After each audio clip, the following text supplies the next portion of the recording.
amigos de classe. Eu vou apresentar o meu trabalho e vou falar um pouquinho sobre o Estado Novo, que vai do período aí de 1937 a 1945.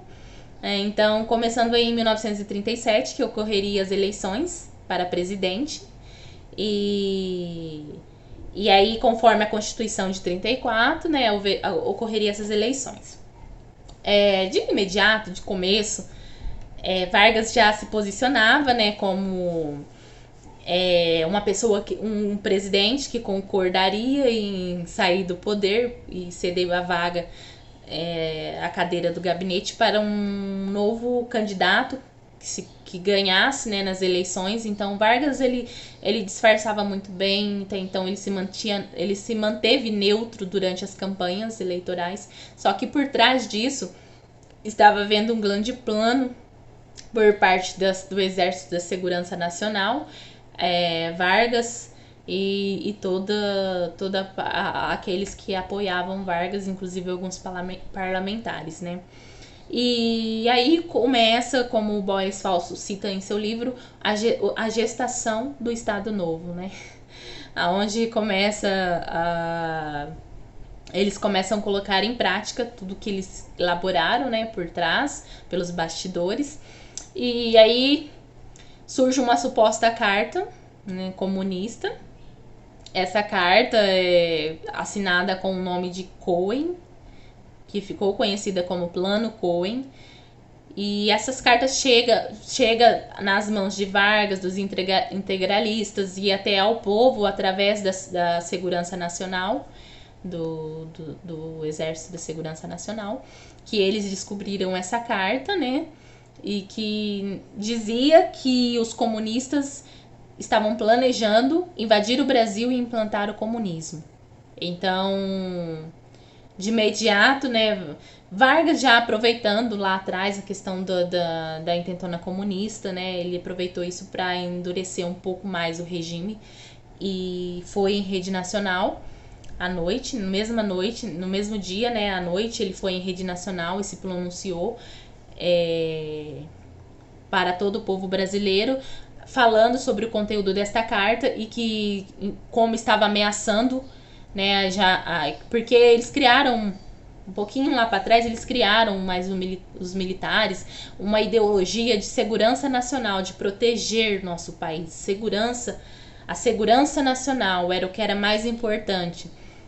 Então já tinha essa ideologia lá atrás, eles já estavam trabalhando essa questão. Então Vargas vai à rádio e se pronuncia em rede nacional sobre a questão da segurança nacional que estava sendo ameaçada. E naquela época, para a gente entender, no contexto internacional, no contexto no mundo, em todo o mundo ali, estava sendo gerado um sentimento anticomunista por parte das pessoas, né? Esse sentimento anticomunista tinha invadido quase todas as pessoas, né? As pessoas tinham medo, na verdade, elas não sabiam certo o que era o comunismo, né? Porque era imposto sobre elas esse medo, esse terror, né, do comunismo. Então Vargas, né, fala que ameaçando até mesmo a Constituição de 1934, por causa também da segurança nacional, dos direitos trabalhistas. Então aí ele declararia estado de sítio, o estado de guerra, onde permaneceria mais um tempo no poder. Só que através desse estado de sítio ele inicia e dá o golpe, né, o golpe de estado. Assim, no outro dia, em meados ali de 10 de novembro de 1937, Vargas manda o Exército, a Segurança Nacional, trancar o Congresso e não deixar os congressistas entrarem, né, lá no Congresso. Após feito isso, ele promulga, né, uma Constituição de 1937 e nessa Constituição vai mudar muita coisa em relação à Constituição de 1934. Nessa Constituição de 37, Vargas vem um pouquinho mais autoritário, centralizador. Inclusive, ele passa a participar mais das questões dos estados, né, da região interna do Brasil ali, e principalmente manda queimar bandeiras dos estados também, demonstrando esse forte nacionalismo, esse forte poder autoritário. Então aí começa, né, também já estava dado o golpe, já estava no poder. O que Vargas precisava agora? Vargas precisava consolidar, né? Consolidar o Estado Novo. Para consolidar o Estado Novo, ele planejou e criou o DIP, que é o Departamento de Imprensa e Propaganda. O DIP tinha o principal objetivo de enaltecer a figura de Getúlio Vargas. Então, assim, o DIP ele trabalhava todos os meios de comunicação, principalmente publicações. Eles publicavam coisas, publicavam em cartazes gratuito e dava para as pessoas propagandas de Getúlio. Também teve a colaboração, o DIP também teve colaboração de grandes artistas naquela época, artistas famosos que produziam músicas enaltecendo Getúlio, falando de Getúlio. E também um passarinho. E também ali também o DIP começa a censurar algumas notícias dos veículos de comunicação, censurar notícias que tivessem uma opinião contrária ao governo do novo estado, principalmente principalmente aquelas notícias que falavam de forma negativa, que falasse que o governo estava sendo muito duro com as pessoas. Então ali, a partir daquele momento, os jornais, os meios de comunicação passam apenas a dar notícias e não mais opinião. Estava proibido a expressão, a livre expressão, né, de opinião. Então foi um momento em que as pessoas não podia falar quase nada, que sofria perseguições, né, por parte do DIP. E o DIP também ficava encarregado de organizar, né, festas cívicas, festas importantes, né, em comemorações. Organizavam nessas festas grandes desfiles, né, onde enchia muitas pessoas. Eles ponhavam as crianças carregando aqueles cartazes enormes de Getúlio, com músicas festivas, né, comemorando o líder da nação, o líder do povo brasileiro, do povo trabalhador. Então, assim, começou toda essa manipulação através das grandes massas, com a ajuda de alguns parlamentares, dos militares ao seu lado e também de alguma parte da elite. Então, Vargas ele começa ali a consolidar o novo Estado através também do DIP, que teve um papel fundamental. Inclusive o DIP depois passou a ser não somente ali naquela parte ali do Rio de Janeiro, mas o DIP passa a ser também nacional, tendo em vários estados, né, suas filiais em vários estados ali brasileiros, para também fiscalizar essas notícias, fiscalizar música, rádio. O DIP também ele incentivava as pessoas naquela época, as famílias, a ouvirem rádios, para que ficassem por dentro. Colocaram rádio nas escolas para informar as pessoas, para sempre estar buscando um jeito de estar manipulando as pessoas e mostrando coisas positivas em relação a Getúlio. Inclusive, nessa época também surge o cinema brasileiro, né? Onde o DIP vai fazer documentários das viagens de Getúlio. Getúlio gostava muito de viajar entre os estados, acompanhar de perto. E então o DIP gravava essas viagens e fazia documentários, né, falando a respeito de Getúlio. E realmente, assim, com características bem fortes, com características de ditador, até então, né, já seguindo um pouco, porque no mundo, no contexto desse fato histórico, a ditadura já estava, né, vinha com Hitler ali, com o nazismo, aí depois na Itália, né, com Mussolini, com Stalin, e aí vai. Então, chegou também à América Latina, né, inclusive no Brasil. E Wagner deixa aquele lado populista e passa a mostrar uma face mais obscura. E inclusive, assim, a gente pode entender que o papel do DIP foi fundamental. Por quê? Porque depois Vargas ainda volta. Então, aquelas propagandas, o marketing foi tão bem feito que ficou na cabeça das pessoas, né? Então, Getúlio vai voltar depois do governo de Dutra. E é isso. Se tiver alguma dúvida, pode me perguntar.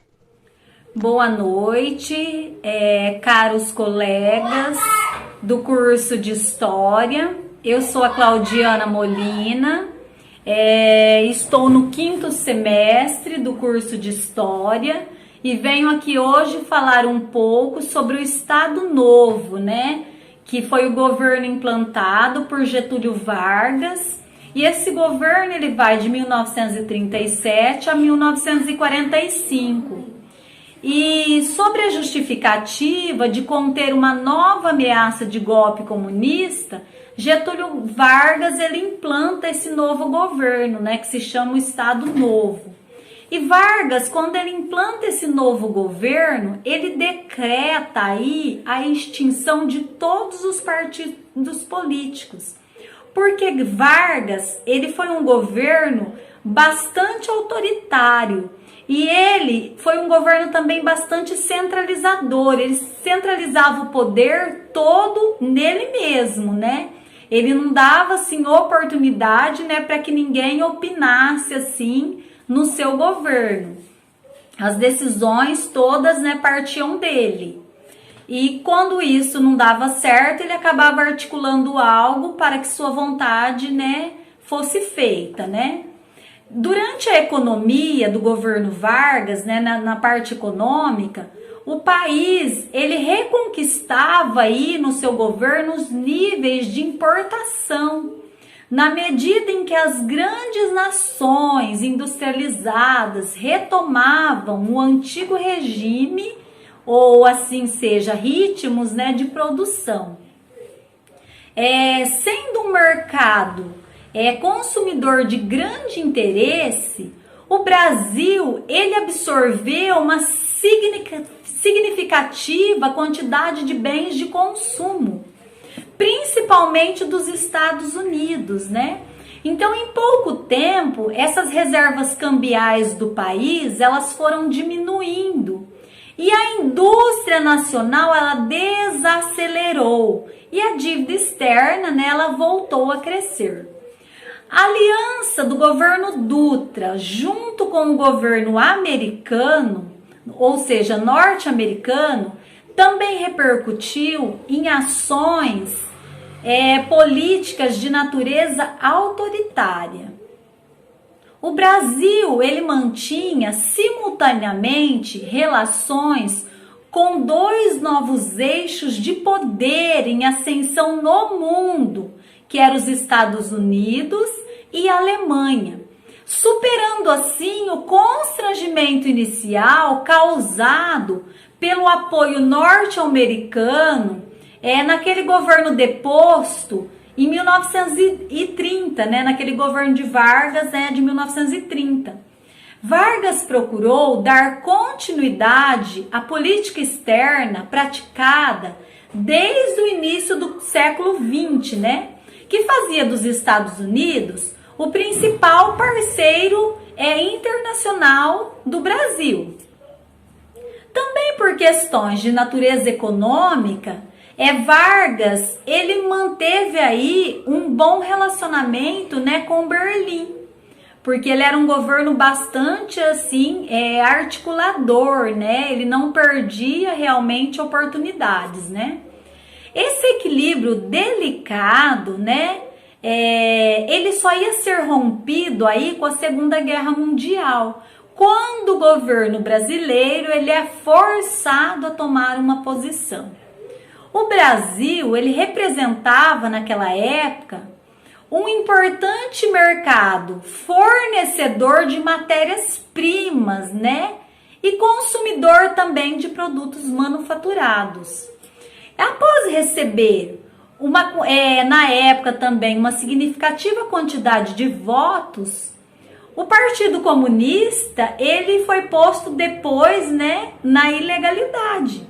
E todos os funcionários públicos pertencentes ao mesmo partido, né, eles acabaram sendo exonerados dos seus cargos, né, pelo governo de Vargas. Pouco tempo depois,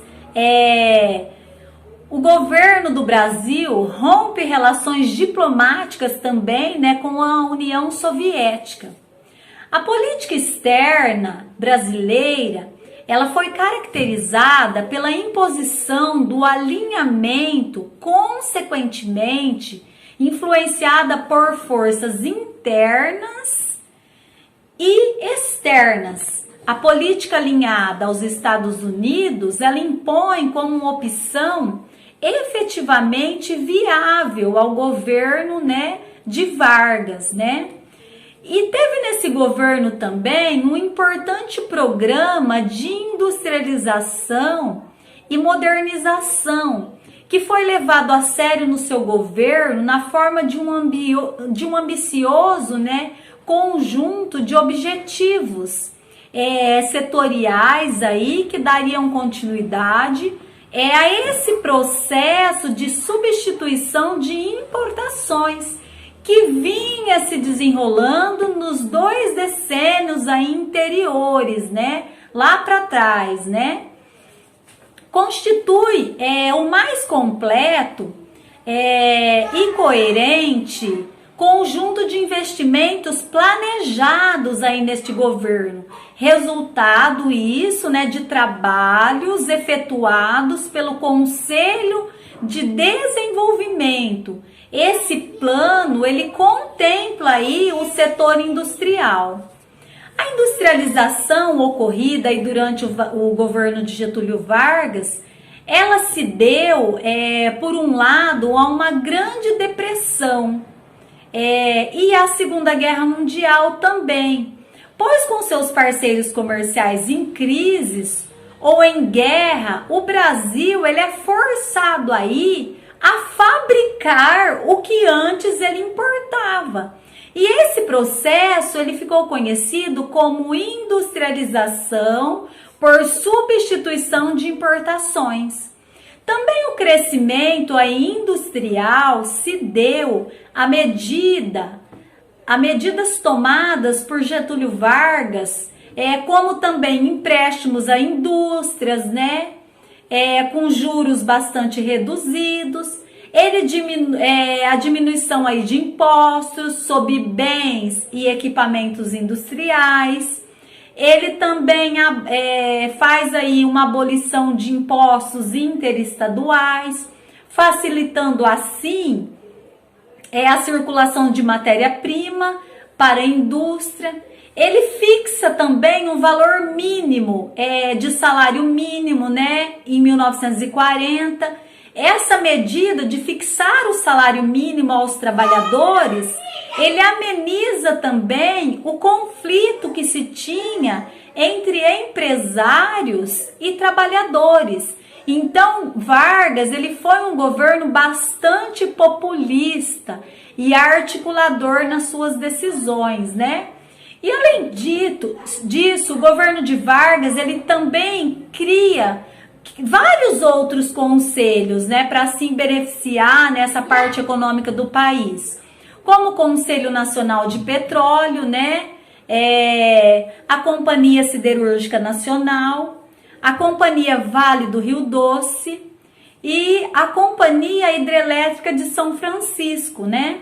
O governo de Vargas, ele também, depois, posteriormente, ele sai também em defesa da agricultura do nosso país.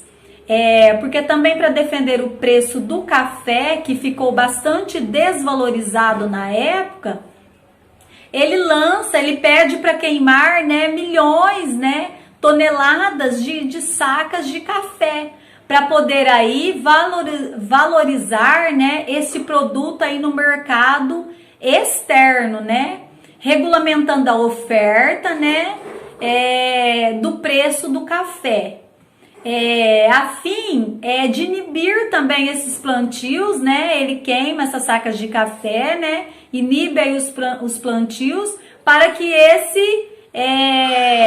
para que o café retorne aí no mercado mais valorizado. E assim o Brasil, ele passa a importar, né, o café a preços depois bem altos, né? Então tem aí depois na agricultura a valorização também do café. E o governo, ele também garante recursos para importação de máquinas, como eu já havia falado, e equipamentos. Ao mesmo tempo, ele opta, aí, esse governo de Vargas, pela diversificação da agricultura, incentivando também a produção de açúcar, de borracha, de cacau e de muitas outras coisas. Assim, o café, ele deixa de ser o único produto importante na lista das nossas importações, né? Então, realmente, o governo de Getúlio Vargas foi um governo onde o Brasil, ele teve, né, um crescimento econômico e industrial, né, bastante assim importante para o nosso Brasil até hoje, né? Então tudo isso começa lá atrás, né? E vem dando resultados, né? Até hoje na parte de indústria econômica do nosso Brasil até hoje, nessa questão assim de, eu digo sim, de evolução da indústria e de evolução da agricultura. Mas tudo isso dentro da história, a gente dentro da história, nós aprendemos que tudo tem um começo. E o começo dessa industrialização, o começo desse alavanque, né, da parte econômica se deu lá atrás, no governo de Getúlio Vargas. Claro que foi um governo também que teve bastante problemas, né, bastante conflitos também, mas foi um governo também, né, que alavancou essa parte industrial e econômica. Claro que sempre com interesses, né, próprios, né, mas Getúlio Vargas sabia aí, né, conduzir tudo isso de uma forma magnífica. Muito obrigada pela oportunidade, e era isso que eu gostaria, né, de deixar para vocês hoje, né, como uma explanação simples do governo de Getúlio Vargas.